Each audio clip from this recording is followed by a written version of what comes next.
Hi friends, எல்லாருக்கும் வணக்கம். இன்றைக்கி வீடியோவில் என்னோட ஒரு ஈவினிங் ரொட்டீனை தாங்க பார்க்க போகிறோம். இது ஒரு நார்மலான ரொட்டீன். வேலை முடிச்சுட்டு வந்துட்டு எங்களை நைட்டு வரைக்கும் நான் என்னென்ன பண்ணியிருக்கேன் அப்படிங்கிறது எல்லாமே இந்த வீடியோவில் நான் அப்டேட் பண்ணியிருக்கிறேன்.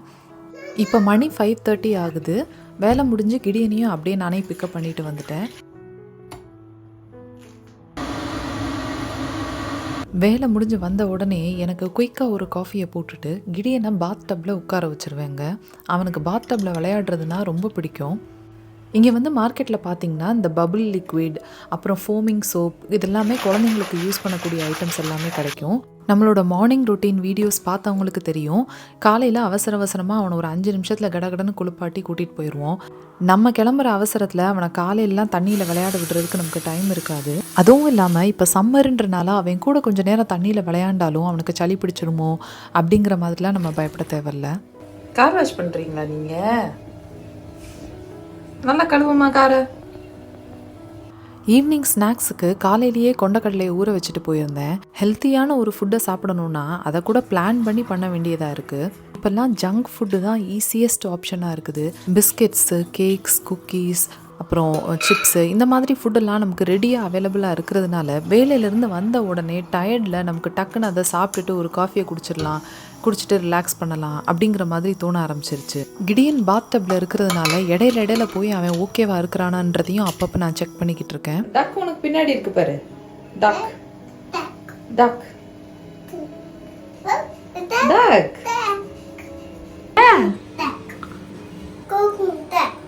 அது டக் இல்லம்மா, அது ஃப்ராக். ஃப்ராக் பாபுல் பாபுல். ஆமா, பபுள் வச்சு விளையாடுறீங்களா? பாத் டப்பில் தண்ணி வந்து பார்த்தீங்கன்னா ஒரு 1/4 டப்பு இருக்கிற மாதிரி தான் தண்ணி பிடிச்சிக்குவேன். போன தடவை கடைக்கு போயிருந்தப்போ ஸ்வீட் பொட்டேட்டோ கிடச்சிச்சு, அதை வாங்கிட்டு வந்திருந்தேன். இந்த ஸ்வீட் பொட்டேட்டோ வந்து நம்ம ஊர் சக்கரவள்ளி கிழங்கு அந்த மாதிரி இருக்காது, கொஞ்சம் டிஃப்ரெண்ட்டாக இருக்கும் டேஸ்ட்டு. ஆனால் இதை சாப்பிட்டு பழகி போச்சு எங்களுக்கு. வீடியோ பார்த்துட்ருக்க நீங்கள் உங்கள் வீட்டில் பசங்களுக்கு என்ன மாதிரியான ஸ்நாக் கொடுப்பீங்க அப்படிங்கிறத மறக்காமல் எனக்கு கமெண்ட்டில் சொல்லுங்கள். சின்ன வயசில் வடை, பஜ்ஜி, போண்டா இந்த மாதிரிலாம் சாப்பிட்ட அனுபவம் எனக்கு நிறையா இருக்குது.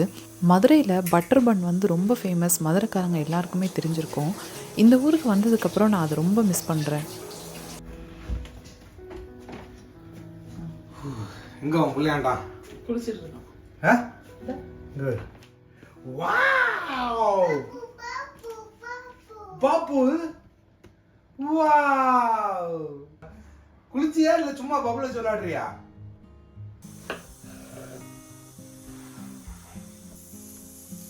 நான் பப்பாளி பழம் சாப்பிட்டு ரொம்ப நாள் ஆச்சு. ரீசெண்ட் டேஸில் நான் எப்போ பப்பாளி பழம் சாப்பிட்டேன்றது கூட எனக்கு ஞாபகம் இல்லை. ஊரில் இருக்கும்போது எங்களோட வீட்டில் பப்பாளி மரம் இருந்தனால ஒரு நாள் விட்டு ஒரு நாள் கண்டிப்பாக பப்பாளி பழம் சாப்பிட்ருவோம். இந்த ஊருக்கு வந்ததுக்கப்புறமா பப்பாளி பழம், மாம்பழம், கொய்யாப்பழம், சீத்தாப்பழம் இந்த மாதிரி பழங்கள்லாம் நான் ரொம்ப மிஸ் பண்ணுறேன். ஆனால் என்னென்னா இந்த ஊரில் ஸ்ட்ராபெரி, ப்ளூபெரி, பிளாக்பெரி இந்த மாதிரி பழங்கள்லாம் ரொம்ப மலிவாகவே கிடைக்கும். ஆனால் அதை விட நம்ம ஊர் பழங்கள் சாப்பிடும்போது தான் அதில் இருக்கிற ருசியே வேறு லெவலில் இருக்கும். ஒரு ஏஷியன் கிராசரி கடையில் தான் அந்த பப்பாளி பழத்தை பார்த்தேன். பார்த்த உடனே வாங்கிட்டேன். கொஞ்சம் சின்ன பழமாக இருந்திருந்தால் பெட்டராக இருந்திருக்கும். ஆனால் அவங்கக்கிட்ட சின்ன பழம் இல்லைன்னாங்க. அதனால் ஒரு 1/4 பழத்தை மட்டும் வெட்டிட்டு மீதி பழத்தை பத்திரமா ஃப்ரிட்ஜில் வைக்க சொல்லி என் ஹஸ்பண்ட் வச்சிட்ருக்கிறாரு.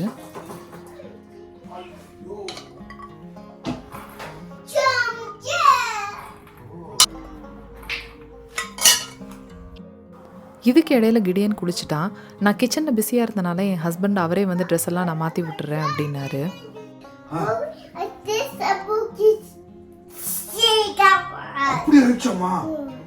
கிடியன் வந்து அவனோட சைல்ட் கேரில் இன்றைக்கி என்னெல்லாம் நடந்துச்சு அப்படிங்கிறத அவங்க அப்பா கிட்ட சொல்கிறதுக்கு ரொம்ப ட்ரை பண்ணிக்கிட்டு இருந்தான்.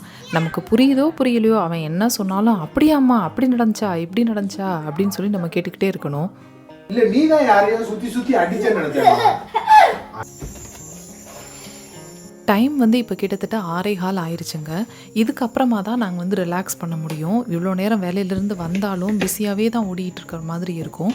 இதுக்கப்புறமா ஸ்நாக்ஸ் சாப்பிட்டுட்டு கொஞ்சம் நேரம் நாங்கள் வந்து ரிலாக்ஸ் பண்ணிவிட்டு ஏதாவது பேசிகிட்டு இருப்போம்.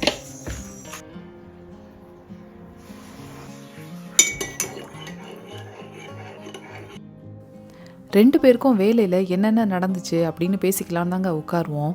ஆனால் கடைசியில் என்ன ஆகும்னா, நான் மட்டும்தான் பேசிக்கிட்டே இருப்பேன். அவருக்கு பேசுகிறதுக்கு டைமே கொடுக்க மாட்டேன். என்னோடய வேலையில் காலையிலேருந்து சாயங்காலம் வரைக்கும் என்னென்ன நடந்துச்சுன்னு எல்லா டீட்டெயில்ஸையும் அப்டேட் பண்ணி முடிக்கிறதுக்குள்ளே டைம் ஆயிரும். அவர் பேசுகிறதுக்கு அங்கே வந்து டைமே இருக்காது. இதில் வேற நம்ம பேசுகிறத இந்த மனுஷன் உண்மையிலேயே கவனிக்கிறாரா இல்லை சும்மாவும் கொட்டிட்டு உட்காந்துருக்கிறாரான்றது செக் பண்ணுறதுக்கு கிராஸ் கொஷின்ஸ் வேறு நான் பண்ணுவேன். அட்லீஸ்ட் டிவிலையாவது எதையாவது பார்க்கலான்னு உட்காந்துருப்பாரு. அதுவும் பார்க்க விட மாட்டேன். நான் பேசி முடிச்சதுக்கப்புறமா சரி பார்த்துக்கலாம் அப்படின்னு நினைக்கும் போது கரெக்டாக டின்னருக்கு டைம் ஆயிரும். நான் எந்திரிச்சு கிச்சனுக்கு போயிடுவேன். கிடியனுக்கு ஏன் இவ்வளோ லேட்டாக ஸ்நாக் கொடுக்குறீங்க அப்படின்னு யோசிப்பீங்க. ஆக்சுவலாக என்னென்னா, அவனோட நர்சரியில் பிட்வீன் 3:30 to 4:30 அவங்களுக்கு வந்து டீ டைம் அப்படின்னு சொல்லிட்டு ஒன்று வச்சுருப்பாங்க. டீ டைம்னு சொன்ன உடனே நான் கூட டீ எல்லாம் கொடுப்பாங்களோ அப்படின்னு யோசித்தேன்.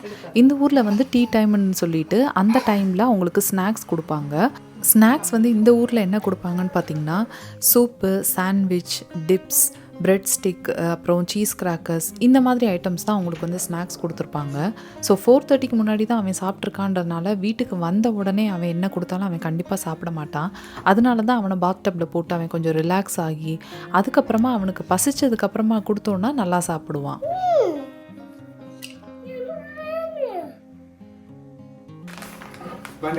கிடியன் வந்து ஒரு வாரத்துக்கு முன்னாடி பார்க்கில் விளையாண்டுட்டு இருக்கும் போது கீழே விழுந்து லைட்டாக கையில் அடிபட்டுருச்சு. லேசாக தோல் வந்து லைட்டாக சராச்சிருந்துச்சு. அது சரியாயிருச்சு. ஆனாலும் கிடியன் வந்து அவன் பேண்டேட் போட்டே ஆகணும்னு ஒத்த காலில் நிற்கிறான். ஏன்னா இந்த ஊரில் வந்து பார்த்திங்கன்னா பேண்டேடில் அந்த குழந்தைங்களுக்கு பிடிச்ச மாதிரியான கேரக்டர்ஸு, அப்புறம் அனிமல்ஸ், இந்த மாதிரிலாம் இருக்கும். அதனால இவனுக்கு வந்து அந்த பேண்டேடை விடுறதுக்கு மனசு இல்லை. சும்மாவாவது எனக்கு பேண்டேடை போட்டு விடு அப்படின்னு சொல்லி அவங்க அப்பாவை அடம் பிடிச்சிட்டு இருந்தான்.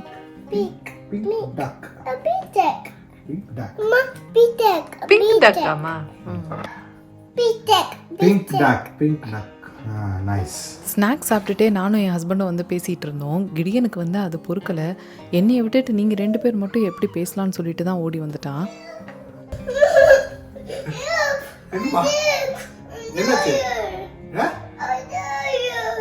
நாங்க 2 பேரும் இப்படி உட்காந்து சாப்பிட்டா உனக்கு பொறுக்காதே. அங்க வந்து லயனா டேய் இங்க இப்படி உட்காந்து சாப்பிட ஆரம்பிச்ச உடனே ஓடி வந்து லயன் அடா வந்து நிக்குது வீட்டு வாசல்ல. டேய் அப்படி வந்துச்சாமா. நாங்க 2 பேரும் இப்படி உட்காந்து சேர்ந்து உட்காந்து சாப்பிட்றத பார்த்த உடனே லயன் வரும், கரடி வரும், டைனோசர் வரும், எல்லாமே வரும் உனக்கு. ஆமா அப்படியாமா? அந்த மாதிரி வந்து கத்துச்சாமா லயனு. ஐயோ போலீஸ் வர வந்துருச்சுமா. போலீஸ் வர வருதுமா.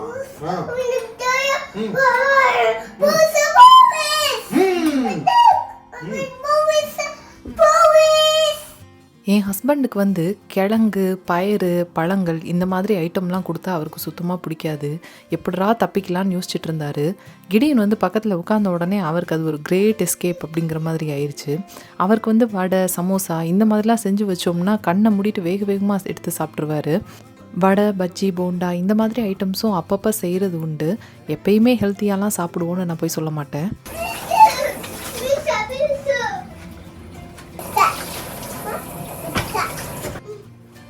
இப்போ வந்து மணி 7 ஆகுது. இப்போ சமைச்சதில் வந்து பாத்திரம் எல்லாத்தையும் நான் கழுவிட்டு இருக்கிறேன். டின்னர் செஞ்சுட்டு அதுக்கப்புறமா வர்ற பாத்திரம் எல்லாத்தையும் சேர்த்து வச்சு கழுவலாம். ஆனால் எனக்கு என்ன பிரச்சனைனா, பாத்திரம் நிறைய ஆகி சிங்க் ரொம்பிடுச்சுன்னா அதை கழுவுறதுக்கே எனக்கு ரொம்ப பயமாக இருக்கும். அதனால அப்பப்போ கழுவிட்டோன்னா 5 நிமிஷத்தில் வேலை முடிஞ்சிடும். அதுக்கப்புறம் ஐயோ இவ்வளோ பாத்திரத்தை கழுவணுமே அப்படின்னு ஸ்ட்ரெஸ்ஸாக இருக்காது. வீடியோ பார்த்துட்ருக்க நீங்கள் உங்கள் வீட்டில் பாத்திரம் கழுவுறதுக்கு அப்படின்லாம் ஹெல்ப்புக்கு ஆள் வச்சுருக்கிறீங்களா? இல்லை டிஷ்வாஷரில் போட்டு கழுவுவீங்களா? இல்லை நீங்களே தான் என்னைய மாதிரி பாத்திரம் கழுவுவீங்களா? அப்படிங்கிறத மறக்காமல் எனக்கு கமெண்ட்டில் சொல்லுங்கள். என் ஹஸ்பண்டுக்கு ஏதோ ஒரு கால் வந்துருச்சு. அவர் அதில் கொஞ்சம் பிஸியாக இருந்தார். நான் வேறு சீக்கிரம் சமைக்க ஆரம்பிக்கணும். அதனால் அந்த கேப்பில் சரி கிடியனுக்கு கொஞ்சம் நேரம் டிவி பார்க்குறதுக்கு டைம் கொடுப்போம் அப்படின்னு சொல்லிட்டு அவனுக்கு டிவியை போட்டு விட்டுட்டேன்.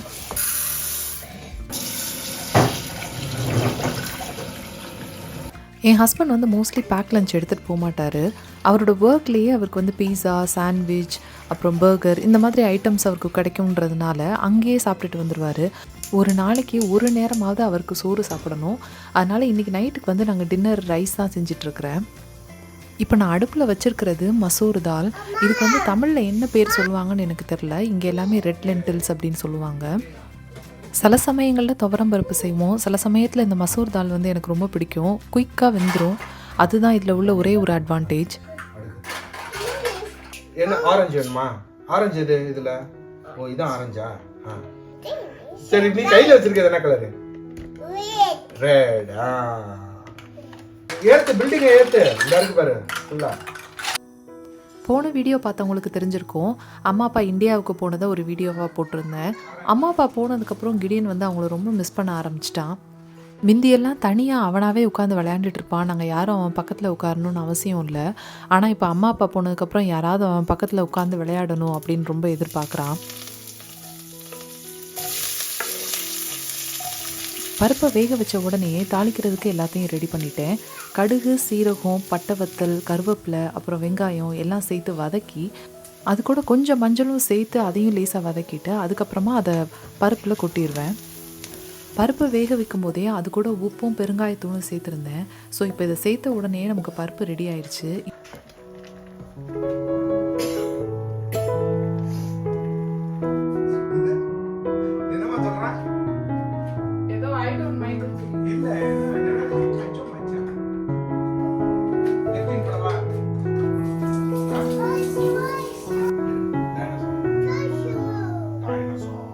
அரிசியை நல்லா கழுவிட்டு ஒரு 10 நிமிஷம் ஊற வச்சு அதுக்கப்புறமா அதை வந்து நான் ரைஸ் குக்கரில் போட போகிறேன். இது வரைக்கும் நீங்கள் பார்த்துட்ருக்க வீடியோ உங்களுக்கு பிடிச்சிருந்துச்சுன்னா மறக்காமல் லைக் பண்ணி எனக்கு ஒரு கமெண்ட் பண்ணுங்கள். சப்ஸ்கிரைப் பண்ணாமல் பார்க்குறவங்களும் சப்ஸ்கிரைப் பண்ணிக்கோங்க. ஏற்கனவே சப்ஸ்கிரைப் பண்ணவங்க எல்லாருக்கும் ரொம்ப ரொம்ப நன்றிங்க. இதுக்கு முன்னாடியும் என்னோடய பழைய வீடியோஸ்க்கு லைக் பண்ணியிருக்கிறீங்க, நிறைய பேர் கமெண்ட் பண்ணியிருக்கிறீங்க. கூடுமான வரைக்கும் நான் உங்களுக்கு ரிப்ளை பண்ணுறதுக்கு ட்ரை பண்ணுறேன். உங்களோட லைக்ஸும் கமெண்ட்ஸும் தான் இந்த பிஸியான லைஃப் ஸ்டைல்லையும் அடுத்தடுத்து வீடியோ போடுறதுக்கு எனக்கு மிகப்பெரிய மோட்டிவேஷன். வெண்டைக்காய் வதக்கும் போது பார்த்திங்கன்னா ஃபஸ்ட்டு வெண்டைக்காய் போட்டுட்டு அதுக்கப்புறம் வெங்காயத்தை சேர்ப்பேன். ஏன்னா இதுக்கு முன்னாடிலாம் ஃபஸ்ட்டு வெங்காயத்தை வதக்கிட்டு அதுக்கப்புறமா வெண்டைக்காயை வதக்கும் போது வெண்டைக்காய் குக் ஆகிறதுக்கு ரொம்ப நேரம் ஆகுறதுனால வெங்காயம் வந்து கொஞ்சம் அது ஓவர் குக் ஆகிற மாதிரி இல்லை சில சமயம் கொஞ்சம் லைட்டாக கருகிற மாதிரி எனக்கு தோணுச்சு. அதனால் இந்த மெத்தட் நான் ஃபாலோ பண்ண ஆரம்பிச்சிட்டேன். வெண்டைக்காயில் மஞ்சத்தூளும் மிளகாத்தூளும் சேர்த்து நல்லா வதக்கிட்டு கடைசியில் தாங்க உப்பு சேர்ப்பேன். ஸ்டார்டிங்லேயே உப்பு சேர்த்தோன்னு சொன்னால் சில சமயம் வெண்டைக்காவோட குவான்டிட்டி ஜாஸ்தி இருக்க மாதிரி தெரியும். அதனால் நம்ம உப்பும் அதிகமாக சேர்த்துருவோம். வதங்கினதுக்கப்புறம் பார்த்திங்கன்னா வெண்டைக்காவோட குவான்டிட்டி கொஞ்சம் கம்மியாயிரும். அதுக்கப்புறமா உப்பு சேர்த்தோம்னா கரெக்டாக இருக்கும். அடுத்து வந்து முட்டை பொரியல் தான். வெண்டைக்காய் வதங்கிட்டு இருக்கும் போதே கூட கொஞ்சம் வெங்காயத்தை கட் பண்ணி வச்சுட்டேன். எங்கள் வீட்டில் முட்டை இல்லாத நாளே இல்லைன்னு சொல்லலாங்க. ஆல்மோஸ்ட் டெய்லி லஞ்சுக்கோ இல்லை டின்னருக்கோ ஏதோ ஒரு டைம் நாங்கள் வந்து எக்கு சேர்த்துருவோம். இந்த ஊரில் பார்த்திங்கன்னா நிறையா பேருக்கு விட்டமின் டி டெஃபிஷியன்சி இருக்கும். நம்ம ஊரில் நான் அது வந்து கேள்விப்பட்டதே கிடையாது. ஏன்னா விட்டமின் டி வந்து சன்லைட்டில் கிடைக்கிறதுனால இந்த ஊரில் 9 months வந்து உங்களுக்கு சன்லைட் சுத்தமாக இருக்காது. இந்த ஊரில் இருக்க வெள்ளைக்காரங்கெல்லாம் பார்த்திங்கன்னா விட்டமின் டி டேப்லெட்ஸே எடுத்துக்குவாங்க. ஆனால் நம்ம ஊருக்காரங்க பெருசாக நம்ம அதெல்லாம் கண்டுக்க மாட்டோம். அப்படி இருக்கும்போது பார்த்திங்கன்னா விட்டமின் டி டெஃபிஷியன்சி வரும்போது நிறைய ஹெல்த் இஷ்யூஸ் வர ஆரம்பிக்கும். இம்யூனிட்டி எல்லாமே கம்மியாயிரும். அதனால் எங்களோட சாப்பாட்டில் எதை நாங்கள் சேர்த்துக்கிறோமோ இல்லையோ முட்டையை மட்டும் கண்டிப்பாக சேர்த்துருவோம். சாப்பாடு எல்லாமே ஆல்மோஸ்ட் ரெடி ஆயிடுச்சு. இப்போ வந்து எங்கள் வீட்டு மாஸ்டர் ஷெஃப்பை தான் கூப்பிட்டு உப்பு எல்லாமே சரியாக இருக்குதா அப்படின்னு செக் பண்ண சொல்ல போகிறேன். என் ஹஸ்பண்ட் வந்து உப்பு கம்மியாக இருந்தாலும் சரி கூட இருந்தாலும் சரி எதுவுமே சொல்ல மாட்டார். கையை நீட்டி பர்ஃபெக்ட் அப்படின்ட்டு போயிடுவார். சப்போஸ் உப்பு கம்மியாக இருந்துச்சுன்னா நான் அந்த பக்கமாக போனதுக்கப்புறமா கூட கொஞ்சம் போட்டு சேர்த்துருவார். கூட ஆயிடுச்சுன்னா எதுவுமே சொல்லாமல் கம்முன்னு சாப்பிட்ருவார்.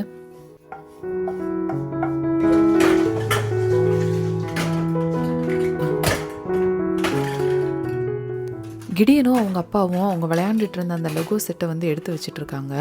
சாதம் வேகிறதுக்கு இன்னும் ஒரு 2-3 நிமிஷம் ஆகும்னு நினைக்கிறேன். அதுக்குள்ளே ஏற்கனவே கழுவி வச்சுருந்த பாத்திரம்லாம் ஓரளவுக்கு ட்ரை ஆயிடுச்சு. அதனால் அதை தொடச்சி உள்ளே எடுத்து வச்சிட்ருக்கிறேன். என்னோடய ட்ரையிங் ஸ்டாண்டு வந்து பார்த்திங்கன்னா கொஞ்சம் சின்ன ஸ்டாண்டு தான். பெரிய ஸ்டாண்டாக வச்சோன்னா கிச்சனில் ரொம்ப இடம் அடைக்கும் அப்படிங்கிறதுனால கொஞ்சம் சின்ன ஸ்டாண்டாகவே இருக்கட்டும் அப்படின்னு சொல்லிட்டு வாங்கிட்டோம். ஒரு சிலர் கேட்டிருந்தீங்க பாஸ்மதி ரைஸ் எப்படி சாப்பிட்றீங்க அப்படின்னு. எங்களுக்கு வந்து ரொம்ப வருஷமாகவே இந்த ரைஸ் சாப்பிட்டு பழக்கமானனால பெருசாக எங்களுக்கு டிஃப்ரென்ஸ் தெரியல. அதுலேயும் எனக்கு வந்து எந்த அரிசினாலும் எனக்கு பிரச்சனையே கிடையாது. கண்ணை மூடிட்டு சாப்பிட்ருவேன். சகப்பரிசி கொடுத்தா கூட சாப்பிட்ருவேன்.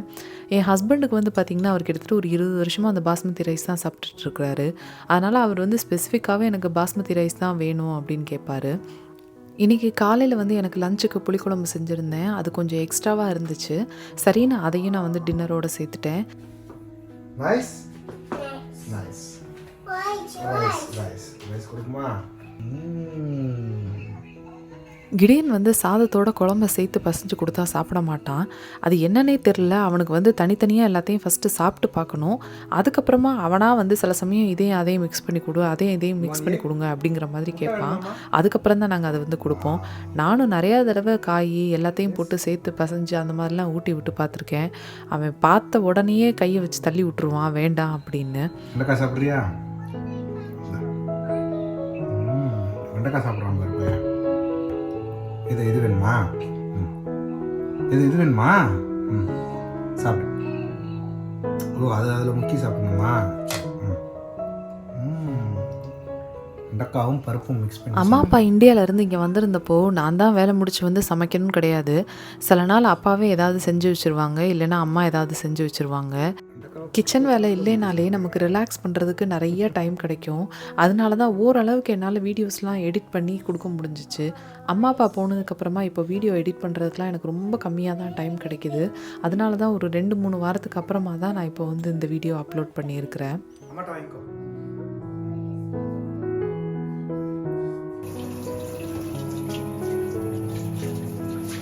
சாப்பிட்டு முடிச்சாச்சு. மணி 9 ஆகுது. இப்போ சமைச்ச பாத்திரம் எல்லாத்தையும் நான் வந்து கழுவி வச்சிட்ருக்கிறேன். மணி 9 மணி ஆகிட்டதுனால கிடியனை வந்து சீக்கிரம் தூங்க வைக்கணும்.